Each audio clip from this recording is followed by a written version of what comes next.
The following is a special presentation of Tony Kurre Radio.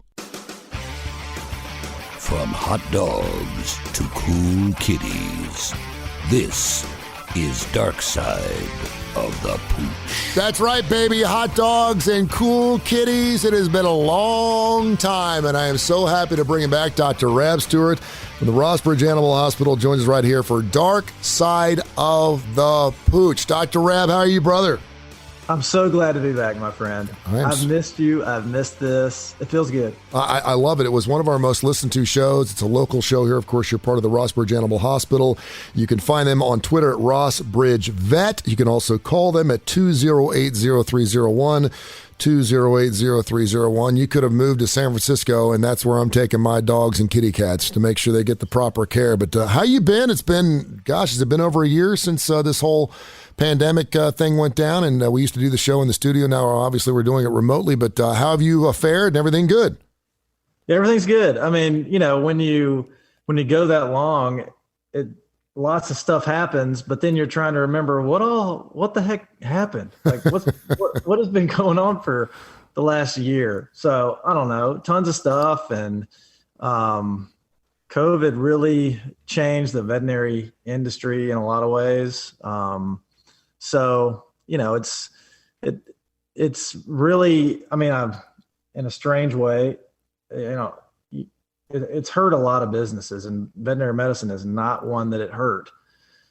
Something that I never saw coming with this whole thing was how we would be in more demand than we were before it. Yeah, well, let's talk about that, because we actually talked about that this morning on the Kurre and Claypo show. There are some businesses and silver linings for many, and including Tony Kurre Radio. We had a lot more people staying home, and so they were listening to internet radio, and so it worked for us, and certainly our thoughts go out to everyone who struggled through the pandemic as well. But for the pet business as a whole, you're obviously going to be taking care of your own, and perhaps by the majority of us staying home for longer periods of time, it was a very beautiful time for a lot of pets, I would think, because mom, dad, the kids are home from school, they're doing homeschooling, and so they've got that interaction with their favorite human pal through all of this. And by that interaction, you're spending more time with your pets, and you see more of what they go through in a daily routine, and their pains and their sufferings, and whether they're scratching differently or acting strange. So just talk about that, and then we can certainly get into the aspects of pet care as a whole. I think when we started this show like 2 years ago, Dr. Rab, I want to say it was like a $60 billion business. Now it's like a $100 billion business. I think a lot of people perhaps went out and got more dogs and cats during the pandemic. I don't know, but back it up a little bit. I know that was a very broad question, but just talk about how the pandemic really affected the animal family. Yeah, sure. So the first thing that we saw was it did slow down, and it was April of last year, because no one could go out and do anything. And so that was kind of a scary time.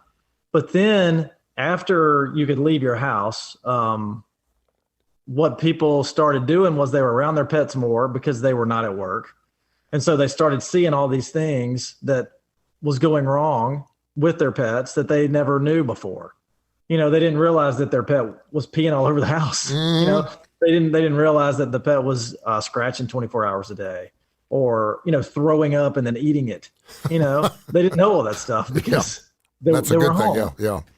So initially people found stuff that needed to be addressed, but then they also had more time because all these people were working from home. So we saw, after the lockdown ended, we saw a huge influx of sick patients, and the owner said, I never knew this was going on. Yeah. And then as things were still, you could leave your house, but things were still shut down. And so people started getting pets because they were bored. And so then we saw a tremendous increase in business because people were getting new dogs, new cats, multiple dogs, multiple cats. And so we had to open up another surgery day every week for like 6 months. Wow. to do all the spays and the neuters. And so the demand caused a staffing shortage. Veterinary medicine, before, we were probably a little over saturated. And now you can't find staff. Veterinarians are in incredibly high demand. It depends on what you look at, but sometimes you'll have one veterinarian will have up to 18 job offers. Wow. There's one veterinarian, 18 job offers. So we've seen our numbers probably go up 25 to 30%. That's crazy. And I mean, obviously there's a lot of staffing issues that are happening with all kinds of different businesses. And I can certainly see that with you. And, you bring up really interesting points, and I analogize it. During the summertime, it's probably the best time for anyone's dog or cat because the kids are home from school. They get used to seeing them first thing out of bed in the morning, and they have that human interaction. And I think you can certainly make an argument that's the best thing ever for a dog, just to see that tail wag at 6:30 in the morning.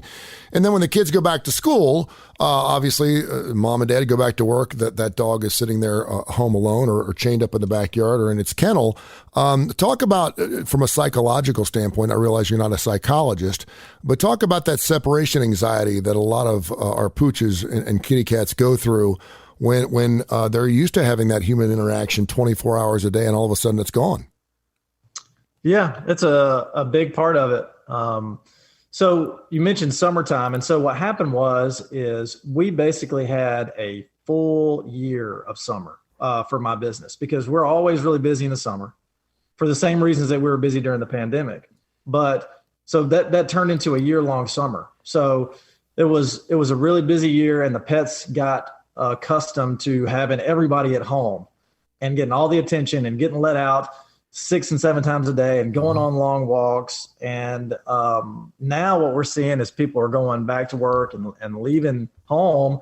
We're getting a lot of calls about separation anxiety. The dog is chewing everything up when everybody leaves, or tearing the door down, or, inappropriate elimination, talking about going to the bathroom in the house. Mm-hmm. So there's, animals' psyche it's really not unlike ours in a way. If you're used to being around somebody all the time, and then suddenly they leave your life for all but like 3 or 4 of your waking hours a day, it creates anxiety and fear. So we're getting a lot of calls of, hey, can you help my dog? Can we get some medication, or can we get a training plan, or what can we do? Because my dog's going nuts because I'm not home anymore. And a lot of these dogs, they came into the household not knowing any other routine because the pet was acquired when everyone was at home. So those are the pets that are going to have the biggest problem. The pets that have been around for, 2, 3, 4 years plus, they're probably accustomed to being at home. But these puppies that these people got about a year ago now, maybe less, maybe the dog at this point is, 16, 17 months old. Those are the dogs that are having a hard time. So let me ask you this, because this sounds like it was a wonderful time for pets because the humans were around a lot more and then they weren't. But overall, are we in a pretty good place of taking care of our pets? Obviously, you have pet lovers who obviously know that when their animals are sick or whatever, they bring them to the Rossbridge Animal Hospital, and Dr. Rab Stewart joins us every single week for Darkside the Pooch. Are we in a better place now as far as in taking care and being responsible for our pets? And what happens now as we get back into what we think is normal?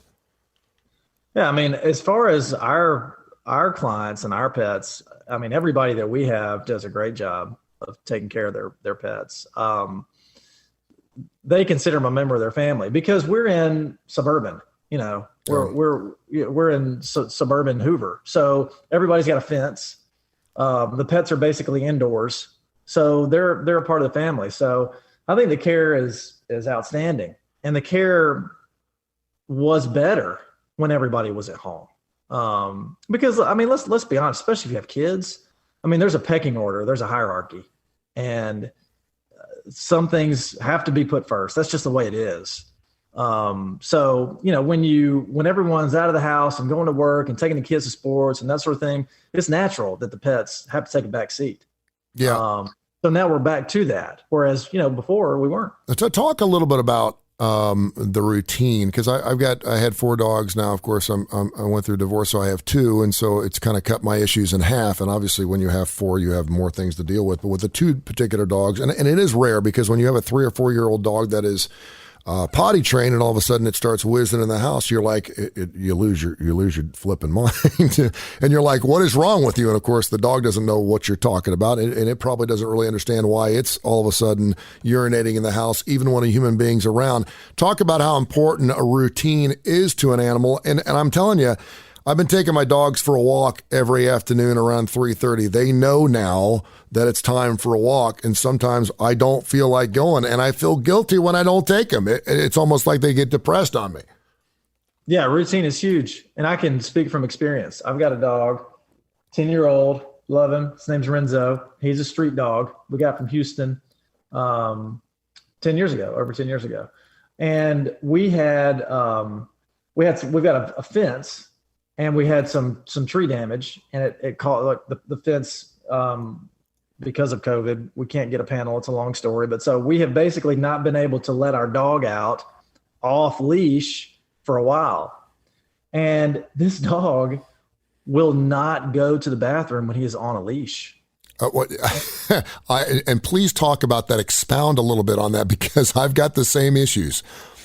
I mean, I don't know what the deal is. I guess he wants his privacy. Like, he doesn't want to be put on display. I'm not sure what the deal is, but this dog, he will pee when he's on a leash, but he will not poop if he is on a leash. And so I'm one of these people that, we've got 3 kids. I obviously work. My wife is a school teacher, and we're running around like crazy in the morning. And it took us a week to figure out, why is our dog pooping in the house? Okay, well, is he pooping when you're taking him out on a leash? No. What about you? No. So we had to figure it out. And so now we've just kind of rigged up the fence where he can't get through it. But I mean, I have no clue, but it's his routine.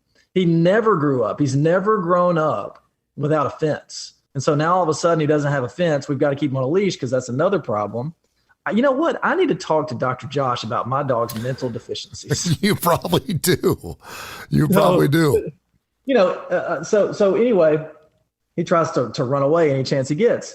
So, but what we've figured out is he's got to go out 3 times a day, and he cannot be on a leash, or we will be cleaning up dog poop every time we come home. Do we overthink what our dogs are thinking? Because whenever and we know as puppies, they chew toys, and they bark, and they do all these things, and we understand that they got to get into a routine.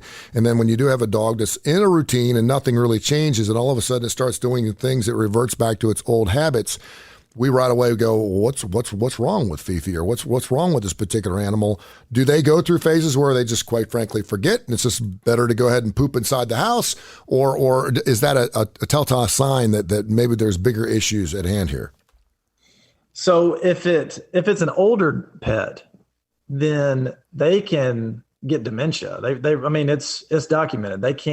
Dogs can get dementia. We don't know near as much about it as we do on people, because dogs can't talk to you. It's hard to quantify their mental status. It's hard to objectify that. So, but it is documented that as dogs get older, they can get a form of dementia. One of the things that happens is they lose their quote unquote ability to be housebroken. So they'll pee in the house, they'll poop in the house. Some other things that go along with it. They want to be alone. A dog that maybe used to want to hang out with a family is now going into a room by itself, staring kind of off into space, getting caught in corners. They kind of corner themselves and may get stuck. But so the first thing you have to do when you have a dog or a cat that seems to be peeing or pooping or losing their ability to be housebroken or litter trained is you got to rule out medical problems. And the main things are musculoskeletal issues for cats. Maybe they can't get in and out of the litter box anymore. Or cats are really temperamental, and maybe there's somebody moving in or moving out of the house, or maybe there's been a new pet introduced, or the litter box has been moved, all that sort of stuff. But also for dogs and cats, it's urinary tract problems. Maybe they have a urinary tract infection, or maybe they've got bladder stones. And so that's causing them to urinate in the house. Or maybe they've got musculoskeletal problems, and I'm talking about dogs now. where they don't feel comfortable squatting like they used to. So now they just kind of walk around the house and just let it plop. Well, that's what I do. Yeah. Well, yeah, but that's a different problem. Yeah. We've talked about that, Tony. So along with these, and I'm not going to go so much older dogs, but I watch a lot of television, obviously, so I can get show prep and everything else. And I'm seeing probably as many pharmaceutical commercials now for our pets as I'm seeing for human beings. Everything from dry skin to itching issues, not just like Bravecto and stuff like that for fleas and heartworm things, but I'm talking about anxiety issues, everything else for pets. Your thoughts on the pharmaceutical business and how it affects your business? I mean, it's good. It's good. It's a good thing. I know that on the human side, big pharmacy is a really tough thing, and it really hurts in some ways. But for us, especially, you mentioned the allergies and itchiness. There's some great medications out now that can really improve the quality of life of the pets that have allergies and kind of chronic itchiness or secondary bacterial or fungal infections. And they won't break the bank. So one of the things for decades that we had trouble with in veterinary medicine was allergies, because dogs and cats can be severely allergic to food ingredients. And so when humans think about food allergies, we think, okay, well, it must make people throw up, or maybe it makes them break out in hives, or, they have trouble breathing. That's not so much the case in pets. Food allergies manifest as itchy skin or itchy ears. And so, I mean, for a long time, pets were plagued, and we couldn't really figure out anything that would help. Hold on. How prevalent is that? I've never heard of that. Oh man. I mean, I can't tell you how many cases of, it's called pruritus is the medical term, itchy skin. I mean, we see multiple cases a day. And, wow. And what kind of food allergies we're talking about? It's not just the fact that the dog food perhaps they're getting is not a great dog food, but what kind of allergies, what are they allergic to? They're allergic to tons of food ingredients. And so you can be feeding a great food. I mean, it doesn't have anything to do with the quality of food. It's just the ingredients that are in it. So protein sources, see a lot of beef and a lot of chicken. Also see carbohydrates, like a lot of dogs will be allergic to potatoes. Dairy is another big one. A lot of dogs can be allergic to dairy. So if you're feeding your dog cheese or, yogurt or, whatever, that can really cause them to have red, irritated skin. But also environmental things, and I'm talking like stuff in the house and outside the house. So dust mites and storage mites, which doesn't matter how clean your house is, those are in your house. Dogs can be really allergic to those. And then, of course, all the things that people are that they associate with allergies, probably with people anyway, but grasses, weeds, trees, shrubs, all that stuff. And it can makes your dog's feet or anything that comes in contact. It's a contact allergen. So if they're allergic to Bermuda grass and they're walking around outside, mm-hmm. Their feet are going to be itchy. Or if they lay down on their belly and they're allergic to the grass that you have, or even some of the trees, because all that pollen, depending on the time of year, that falls on the ground. And so they're laying down in it. And so they're going to have itchy skin.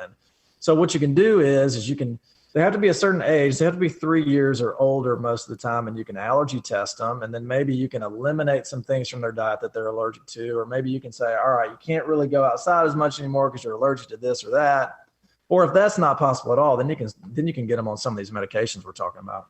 Dr. Rab Stewart joins us here from the Rossbridge Animal Hospital. Their number is 205-208-0301, 208-0301 at Rossbridge Vet. You can check that out, of course, on their Twitter account. They've got interesting stories on there as well. We'll take your emails at TonyCurryRadio.net, TonyCurryRadio.net. There's an email page on it. You can become a bonehead and send us your emails. Lily sent one earlier this morning from Hoover. She's got a dog that's afraid of thunder. I've been going through this with the Frisco dog for about 6 or 7 years.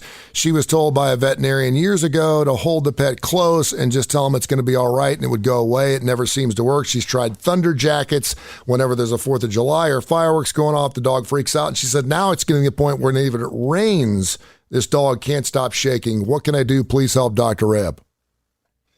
Well, so that kind of stuff, number one, is difficult because you can plan for fireworks, but a lot of times you can't plan for thunderstorms because they just kind of pop up out of nowhere.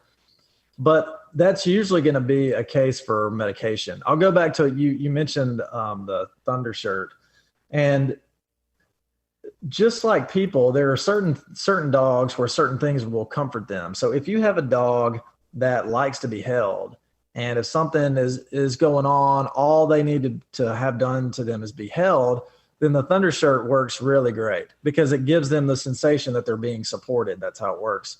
But if a dog doesn't want to be held during thunderstorms or loud noises or whatever, and there's a lot of them that don't, then you're probably looking at a medication. You don't want to try to bombard them with whatever they're afraid of to try to maybe desensitize them. That does not work at all in pets. And if anything, it can make things a lot worse because they don't understand what's going on. So you're usually looking at a medication. And so because of that, you've got to use it kind of liberally. So if they're afraid of thunderstorms, you got to kind of keep track of the weather and say, well, if we really got any shot of this being a thunderstorm, we probably need to give it some medication. So you end up using medication maybe a little more than you need to, but the medications are safe. And there's things that don't sedate them at all. There's things that just kind of decrease anxiety. Yeah, I inadvertently took some of my dog's medication one time for a thunderstorm, and it worked brilliantly. By the way, it was fantastic. It laid me out for about 4 or 5 hours. I think I was only supposed to give him a quarter, and I took the whole thing. It was a little pink pill. It was great. What was that called? What's that anxiety pill that my dog takes?